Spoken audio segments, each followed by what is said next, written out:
Hello students, NG বায়োলজিতে প্রথমেই তোমাদের প্রত্যেককে অভিনন্দন জানাই এবং তোমাদের মাধ্যমিক এক্সামিনেশনের রেজাল্ট পাবলিশড হয়ে গেছে। তোমরা অনেকেই হয়তো ভাবছো যে সায়েন্স নিয়ে পড়বে, এখন তোমরা কনফিউশনে আছো যে সায়েন্সে সাবজেক্ট কম্বিনেশন কী রাখবে। অনেকে এরকম আছে যে বায়োলজিকে নিয়ে তারা পড়তে চায় কারণ তারা ভবিষ্যতে মেডিকেল লাইনে আসতে চায়, আবার অনেকে এরকম আছে যাদের বায়োলজি পড়তে ভালো লাগে তারা ম্যাথামেটিক্সকে প্রধানত প্রেফার করে। তো এই ভিডিওতে আমি তোমাদের সাথে আলোচনা করব যে বায়োলজিক্যাল সায়েন্স নিলে অর্থাৎ ক্লাস 2 লেভেলে মানে 11-12 লেভেলে বায়োলজিক্যাল সায়েন্স নিলে তোমরা কী কী সুবিধা পাবে, তার সঙ্গে সঙ্গে ভবিষ্যতের প্ল্যানিং তোমরা কিভাবে করবে, তো সেই সম্পর্কেই আলোচনা করব। এবং এই চ্যানেলে প্রধানত আমি ক্লাস 11 এবং 12-এর বায়োলজিক্যাল সায়েন্সের বিভিন্ন বিষয়ে আলোচনা করব। তোমার গত বছর থেকে এই সেমিস্টার সিস্টেম চালু হয়েছে। ফার্স্ট সেমিস্টারে 35 মার্কসের পরীক্ষা দিতে হয়, সেকেন্ড সেমিস্টারে 35 মার্কসের পরীক্ষা দিতে হয় এবং তোমাদের প্র্যাকটিক্যাল থাকে 30 মার্কস, অর্থাৎ মোট 100 মার্কসের যে এক্সামিনেশন, বায়োলজিক্যাল সায়েন্সে মোট 100 মার্কসের যে পরীক্ষা হয়, তো সেক্ষেত্রে সেমিস্টার 1-এ 35 মার্কস, সেমিস্টার 2-তে 35 মার্কস এবং প্র্যাকটিক্যালে 30 মার্কস। তো এই সেমিস্টার 1 এবং সেমিস্টার 2 এবং তার সঙ্গে সঙ্গে প্র্যাকটিক্যালের বিভিন্ন বিষয় ক্লাস 11 এবং 12-এর বিশেষত আমি আমার এই চ্যানেলে আলোচনা করব এবং যেটা বলছিলাম যে নিটেরও বিভিন্ন বিষয়ে আলোচনা করব। আশা করি এই সমস্ত ক্লাসগুলো তোমাদের অনেকটাই হেল্পফুল হবে। তো কথা না বাড়িয়ে আমি শুরু করছি। দেখো, প্রধানত সায়েন্স নিয়ে যারা পড়ছো তো তাদের কেউ হয়তো বায়োলজিক্যাল সায়েন্সকে কেউ নিয়েছে সাবজেক্ট হিসাবে, আবার কেউ হয়তো বায়োলজিক্যাল সায়েন্সকে সাবজেক্ট হিসাবে নেয়নি। প্রধানত সায়েন্সকে আমরা দুটো ক্যাটাগরিতে ভাগ করতে পারি, একটা বায়োসায়েন্স এবং আর একটা পিওর সায়েন্স, রাইট? সুতরাং এক্ষেত্রে দেখতে পাচ্ছ এটা হচ্ছে বায়োসায়েন্স এবং আর একটা পিওর সায়েন্স। তো বায়োসায়েন্স মানে কি? বায়োসায়েন্স মানে সিম্পলি এক্ষেত্রে ফিজিক্স, কেমিস্ট্রি এবং বায়োলজি থাকবে। তার মানে বায়োসায়েন্স মানে বায়োসায়েন্সে ফিজিক্স থাকবে, তার সঙ্গে সঙ্গে কেমিস্ট্রি থাকবে আর তার সাথে সাথে বায়োলজি থাকবে। এছাড়া এক্ষেত্রে সাবজেক্ট কম্বিনেশন তুমি আরও অন্য কিছু নিতে পারো, যেমন এক্ষেত্রে ম্যাথামেটিক্স নিতে পারো। আমার মনে হয় যারা বায়োসায়েন্স নিয়ে পড়তে চাইছো তারা ফিজিক্স, কেমিস্ট্রি, বায়োলজি যেমন নেবে তার সঙ্গে সঙ্গে ম্যাথামেটিক্সকেও তোমাদের নিলে সুবিধা হবে। কারণ তোমরা যদি নিট এক্সামিনেশান দাও তাহলে ফিজিক্স এবং কেমিস্ট্রির যে সমস্ত ম্যাথামেটিক্যাল যে সমস্ত প্রবলেমগুলো সেগুলো ম্যাথামেটিক্স তোমাদের যদি থাকে তাহলে তোমাদের করতে সুবিধা হবে। এবং এর সাথে সাথে দেখো পিওর সায়েন্সে প্রধানত যে সমস্ত সাবজেক্ট কম্বিনেশন যেটা থাকে প্রধানত ফিজিক্স, কেমিস্ট্রি এবং ম্যাথামেটিক্স এবং অপশনাল সাবজেক্ট হিসাবে এক্ষেত্রে বায়োলজি থাকে। তাহলে যেটা বলতে চাইছি যে পিওর সায়েন্সের মেন সাবজেক্ট ফিজিক্স, কেমিস্ট্রি এবং ম্যাথামেটিক্স এবং বায়োলজি এবং বায়োসায়েন্সের মেন সাবজেক্ট হচ্ছে ফিজিক্স, কেমিস্ট্রি এবং বায়োলজি। তো এই জায়গাতে দেখো যারা বায়োলজিক্যাল সায়েন্স প্রধানত যারা পড়ছো অর্থাৎ ক্লাস 11 এবং 12-এ যারা 100 মার্কসের বায়োলজিক্যাল সায়েন্স পড়ছো তারা কি কি সুবিধা পাবে এবার একটু দেখে নাও। মানে ভবিষ্যতে তোমরা কি করতে পারবে তো সেটা একটু দেখে নাও। দেখো, তো প্রথমেই বলি এক্ষেত্রে বায়োলজিক্যাল সায়েন্স বা বায়োসায়েন্সকে যারা প্রধানত চয়েস করে তারা জেনারেলি মেডিকেল লাইনে আসতে চায়। মেডিকেল লাইনে আসতে গেলে তোমরা জানো যে তোমাদেরকে নিট এক্সামিনেশান দিতে হয়। তাহলে এই যে বায়োলজিক্যাল সায়েন্স পড়লে আমি প্রধানত 3টে ক্যাটাগরিতে টোটাল কোর্সকে আমি ভাগ করেছি। একটি নন মেডিকেল লাইন, একটি মেডিকেল লাইন এবং আর একটা অ্যাসোসিয়েটেড মেডিকেল লাইন। ঠিক আছে, একটি নন মেডিকেল লাইন, একটা মেডিকেল লাইন এবং আর একটা অ্যাসোসিয়েটেড মেডিকেল লাইন। যেহেতু ম্যাক্সিমাম স্টুডেন্টস প্রধানত মেডিকেল লাইনেই আসতে চাই তো সেই কারণের জন্য প্রথমে এই সম্পর্কে আলোচনা করব।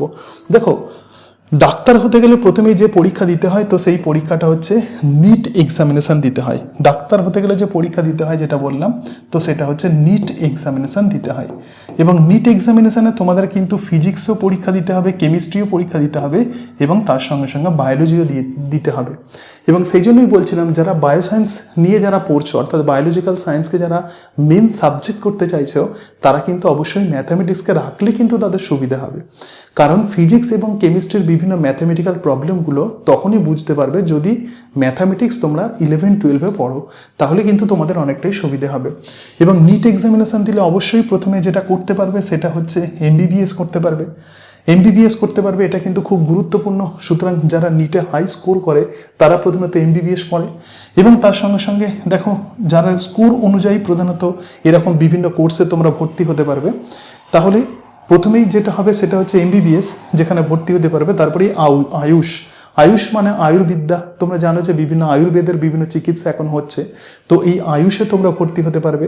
এবং তার সঙ্গে সঙ্গে বিডিএস মানে দাঁতের ডাক্তার হতে পারবে। এবং তার সঙ্গে সঙ্গে দেখো বিএইচএমএস মানে হচ্ছে হোমিওপ্যাথি ডাক্তার হতে পারবে। এরাও কিন্তু বিভিন্ন সার্টিফিকেট দিতে পারে, তার সঙ্গে সঙ্গে ইভেন ডেথ সার্টিফিকেটও দিতে পারে। সুতরাং বুঝতে পারছো যে হোমিওপ্যাথিরও কিন্তু প্রচুর কদর আছে, এবং নিট দিয়েই এটা হতে হবে হোমিওপ্যাথি ডক্টর। এবং তার সঙ্গে সঙ্গে ভেটেরিনারি সায়েন্স তোমরা পড়তে পারো, অর্থাৎ বিভিন্ন এনিমেলের যে ডাক্তার, তো সেটাও তোমরা হতে পারো। এবং এক্ষেত্রেও কিন্তু স্যালারি অনেক হাই। তাহলে নিট পরীক্ষা দিলে তোমাদের সামনে কিন্তু অনেকটাই স্কোপ চলে আসছে। এবং নিট পরীক্ষা তখনই দিতে পারবে যদি তোমাদের সাবজেক্ট কম্বিনেশন ফিজিক্স, কেমিস্ট্রি এবং বায়োলজি থাকে। আবার বলছি, নিট পরীক্ষা তখনই দিতে পারবে যদি তোমাদের সাবজেক্ট কম্বিনেশন ফিজিক্স, কেমিস্ট্রি এবং বায়োলজি থাকে।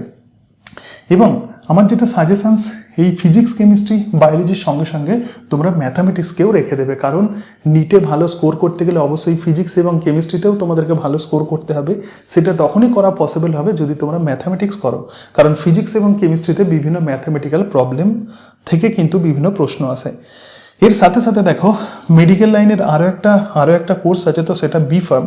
তো নিট দিয়ে তোমরা বি ফার্মে তোমরা ভর্তি হতে পারবে, অথবা বি ফার্ম কিন্তু প্রাইভেট কলেজেও তোমরা পড়তে পারবে, কিন্তু গভর্নমেন্ট কলেজে বি ফার্ম পড়ার জন্য অবশ্যই নিট দিতে হবে, রাইট? তো এই সমস্ত কোর্সগুলো তোমরা করতে পারবে। এরপরে অ্যাসোসিয়েটেড মেডিকেল লাইন, অর্থাৎ এমন কিছু এক্সামিনেশন যেগুলো হয় সেগুলো মেডিকেল লাইনের সঙ্গে অ্যাসোসিয়েটেড হয়। যেমন তোমরা জানো যে নার্স, তো নার্সরা প্রধানত ডক্টরদের হেল্প করেন, সুতরাং এটাই অ্যাসোসিয়েটেড মেডিকেল লাইন। এক্ষেত্রে ডক্টরদের হেল্প করার জন্য বিভিন্ন লাইন থাকে। সবাই তো আর এমবিবিএস হতে পারবে না, বা সবাই ডক্টর হতে পারবে না, তাহলে ডক্টরদের হেল্প করার জন্য কিন্তু কিছু কোর্স আছে, এবং এই কোর্সগুলোরও প্রসপেক্ট কিন্তু অনেক বেশি। দেখো, অ্যাসোসিয়েটেড যে মেডিকেল লাইন আছে, এই অ্যাসোসিয়েটেড মেডিকেল লাইনে অবশ্যই তোমাদের যে সাবজেক্ট কম্বিনেশন থাকতে হবে সেটা ফিজিক্স, কেমিস্ট্রি এবং বায়োলজি, অর্থাৎ ফিজিক্স, কেমিস্ট্রি এবং বায়োলজি, এই তিনটে সাবজেক্ট কম্বিনেশন অবশ্যই থাকতে হবে। এবং এক্ষেত্রে তোমরা বিএসসি নার্সিং করতে পারো, এবং তার সঙ্গে সঙ্গে এএনএম, জিএনএম দিতে পারো। এএনএম, জিএনএম পরীক্ষা, তো এএনএম, জিএনএম পরীক্ষা প্রধানত মাধ্যমিক এক্সামিনেশন দিলেই প্রধানত এই দুটো পরীক্ষা তোমরা দিতে পারবে।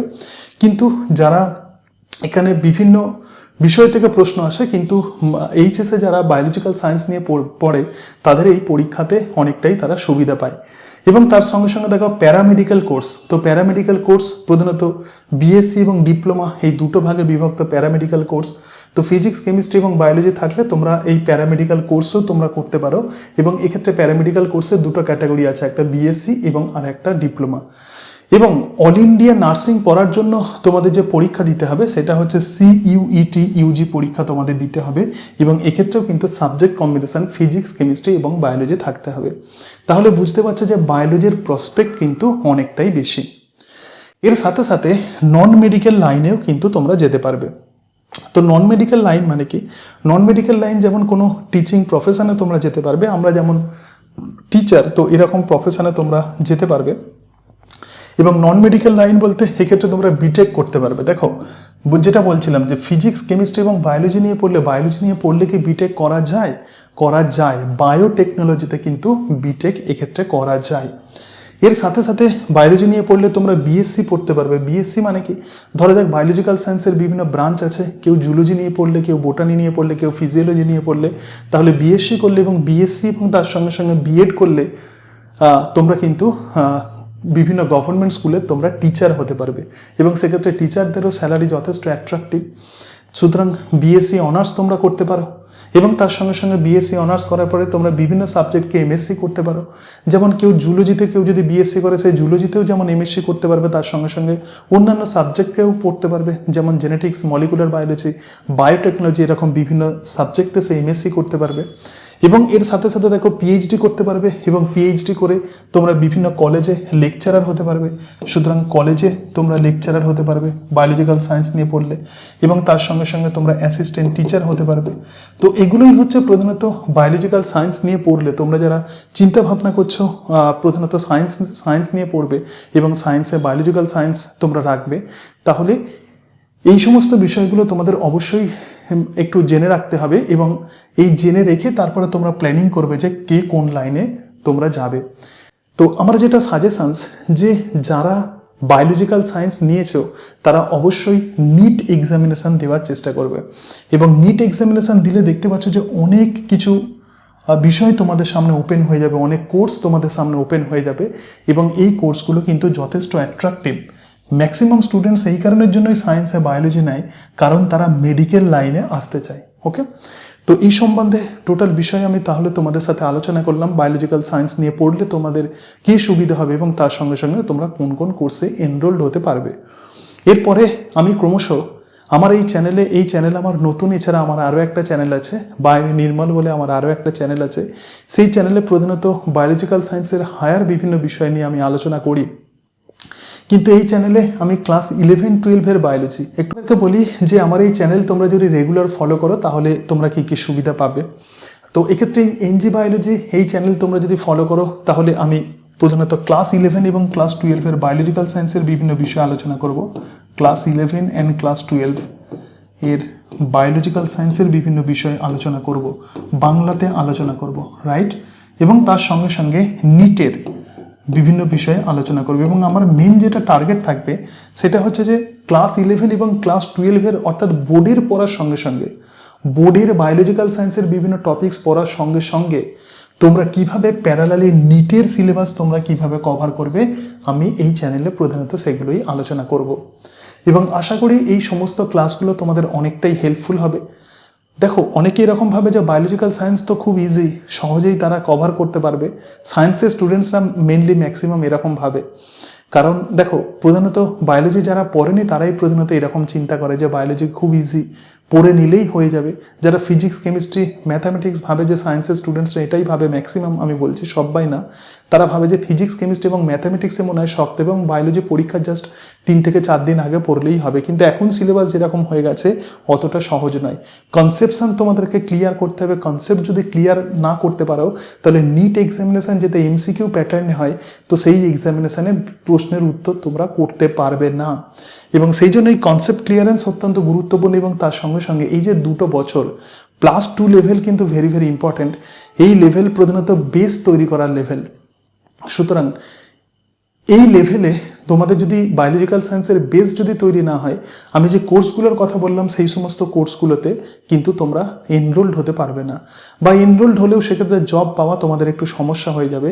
সেই জন্য কনসেপশন ক্লিয়ারেন্স অত্যন্ত গুরুত্বপূর্ণ এবং আমি চেষ্টা করব তোমাদেরকে কনসেপ্ট দেওয়ার, এবং তার সাথে সাথে ক্লাস 11 এবং ক্লাস 12 বায়োলজির বিভিন্ন বিষয়ে আমি যেমন তোমাদের পড়াবো, এবং কিভাবে বোর্ডের প্রিপারেশান নিতে নিতে তোমরা কিভাবে নিটের প্রিপারেশান নেবে, তো সেই সম্পর্কে আলোচনা করব, বিভিন্ন এমসিকিউ সম্পর্কে আলোচনা করব। আশা করি তোমাদের যথেষ্ট এক্ষেত্রে হেল্প হবে। তাহলে এই পর্যন্তই। এর পরের ক্লাসে আমি আলোচনা করব ক্লাস 11 এবং ক্লাস 12 বায়োলজিক্যাল সায়েন্সের সিলেবাসে কী আছে। সকলে ভালো থেকো। So thank you and that's it.